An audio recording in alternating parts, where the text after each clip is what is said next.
నన్ను గెలిపించాలని నా ప్రభు అనుకున్నాడు అనుకో, నీ పిల్లల్ని గెలిపించాలని దేవుడు అనుకున్నాడు అనుకో, నిన్ను ఈ తరంలో ఒక సాక్షార్థంగా నిలవబెట్టాలని దేవుడు అనుకున్నాడు అనుకో, నీ గెలుపుకు వ్యతిరేకంగా రాజులు వ్యతిరేకంగా లేచిన, అధిపతులు వ్యతిరేకంగా లేచిన, ప్రపంచంలో ఉన్న 700 కోట్ల మంది ప్రజలు నీకు వ్యతిరేకంగా లేచిన, దేవుడు తెరిచిన తలుపులను ప్రపంచంలో ఎవ్వడు మొయ్యలేడు.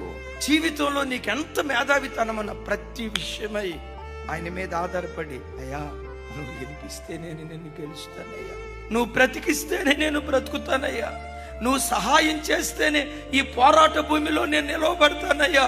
నా సామర్థ్యం నన్ను నిలవబెట్టలేదు, నా పరాక్రమం నన్ను నిలవబెట్టలేదు.